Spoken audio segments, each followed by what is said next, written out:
Black Star Heart.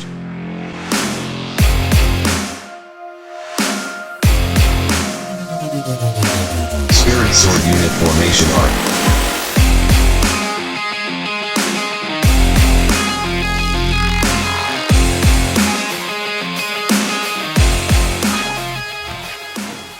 Nice to meet you all. Jane gave a friendly greeting, which had the guys politely, and some of them stupidly, grinning and nodding their heads. "She's cute," Leon whispered his observation of the girl. Obviously not as cute as Henry. But he figured if he said something like this, it might put the cranky pants at ease. Sure enough, Henry's shoulders relaxed. Tyne revealed the roll numbers. Leon groaned when he realized his role was the controller. Just bloody fantastic. If the team failed, it would be all his fault as the strategist. Henry would definitely hate him if that were to happen. He needed a role that made him look good in Henry's eyes. Excuse me, but can I swap roles?" Leon unabashedly called out. That made Tyne glower. "I take that as a no." He gulped. Tyne stepped before him and stared down at him with his glare, which made everyone cower with fright. It was a nasty stare. "Why?" The deep and grating tone of Tyne's voice was far different from his congratulatory one earlier. Well.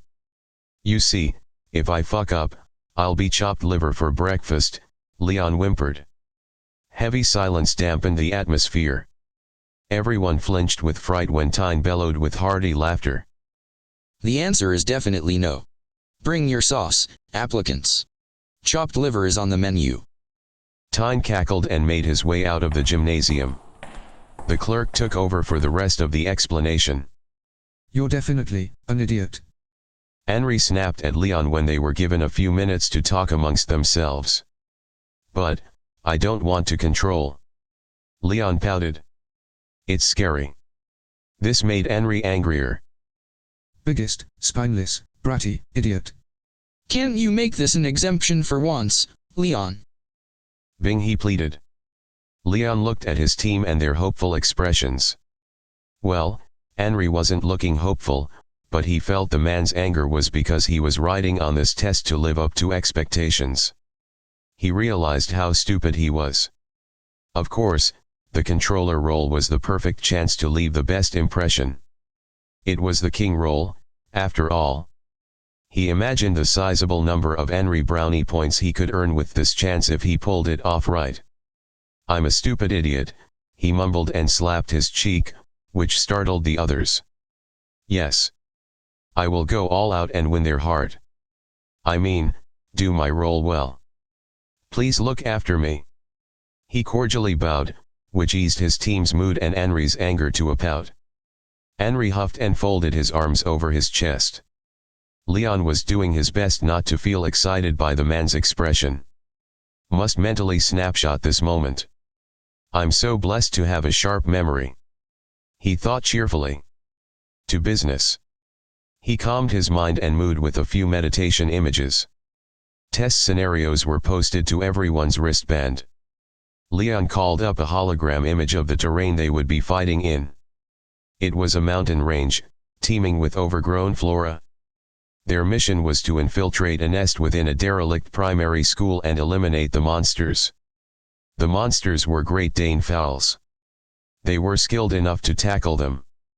But the terrain was concerning, as the school didn't give much area for coverage, other than the tall grass in the old sports field and the surrounding forest. Aside from the monster body profile, nothing else was given to them. No information on how they moved or grouped together. Leon asked everyone for their inputs and experiences, which he analyzed for the best advantage. He figured the best option was to stake out near the nest within the forest, and observe the monsters' behaviors, ensuring they weren't discovered. Once they could determine vulnerabilities, they would strike at vantage points. This strategy, I call Hidden Blade. When we don't know the enemy, we need to watch from an optimal and safe viewpoint. Then wait. No point taking risks if the result is not clear. Leon frowned, as he advised his team. Although, He wasn't sure how much they could pull off. Sure, it was a test and the environment was digital, but it could be the real thing one day. So, he had to view this as a serious mission. The determined expressions on his team's face gave him reassurance. If anything, he felt fortunate he was slotted with a motivated team. Maybe we are the lucky 7, he said his thought out loud, which perked up his team's energy. Finally, all the teams were asked to rest in the cafeteria and recuperate.